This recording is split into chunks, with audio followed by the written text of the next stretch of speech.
नमस्कार, आप देख रहे न्यूज फॉर नेशन और मैं स्वाति पांडे आपके साथ।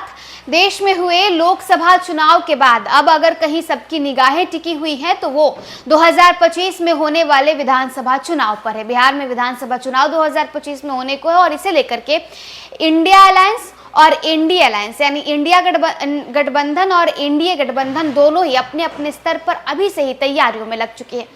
और इस बार यानी 2025 बिहार विधानसभा चुनाव में तेजस्वी और नीतीश को टेंशन देने के लिए एक और नेता और एक और दल तैयार हो रहा है और वो है प्रशांत किशोर।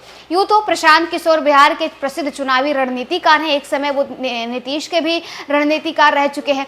वो प्रशांत किशोर अब जनसुराज पदयात्रा पर निकले हुए और उनका मुहिम कुछ ज्यादा ही आगे बढ़ चुका है। लोग उनके मुहिम के साथ जुड़ रहे हैं और सिर्फ आम लोग ही नहीं, आम जनता ही नहीं, बल्कि अब तो जदयू हो, बीजेपी हो या आरजेडी हो, कांग्रेस हो, तमाम अलग अलग दलों के नेता भी अब प्रशांत किशोर के इस मुहिम के साथ जुड़ने वाले हैं। और ऐसा कहा जा रहा है, ऐसा माना जा रहा है कि अक्टूबर तक प्रशांत किशोर अपनी नई पार्टी के नाम का भी ऐलान कर देंगे।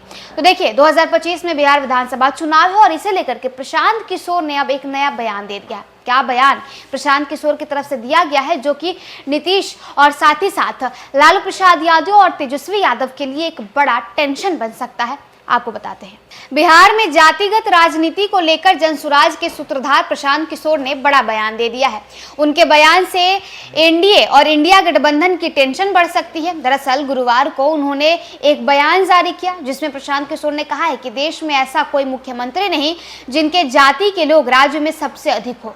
बिहार में बड़ी चालाकी से जाति लोगों के दिमाग में बिठा दिया गया है ताकि नए लोग राजनीति में आकर प्रयास ही न करें।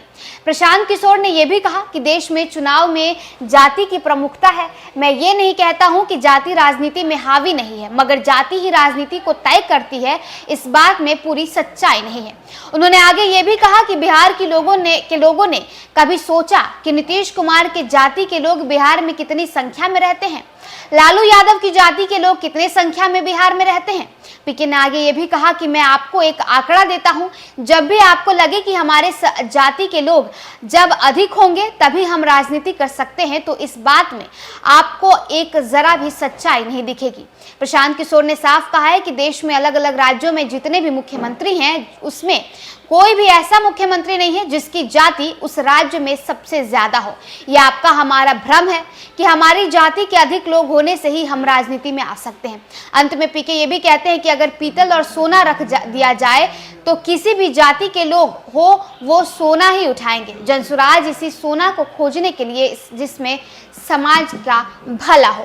तो देखिए, प्रशांत किशोर लगातार अपने जनसुराज पदयात्रा पर निकले हुए हैं और उसके तहत बिहार के अलग अलग प्रखंडों में, अलग अलग जिलों में भ्रमण कर रहे हैं और खासकर बिहार के गांव में जा रहे हैं, गांव के लोगों से मिल रहे हैं और लोगों को बिहार सरकार के बारे में तमाम चीजें बता रहे हैं। और इतना ही नहीं, प्रशांत किशोर बिहार की राजनीति में लगातार एक्टिव भी होते हुए नजर आ रहे हैं और 2025 में चुनाव भी लड़ने वाले हैं प्रशांत किशोर। और इस बार यानी 2025 में तेजस्वी और लालू की टेंशन प्रशांत किशोर बढ़ा सकते हैं। फिलहाल इस अपडेट में बस इतना ही। आप देखते रहिए न्यूज फॉर नेशन।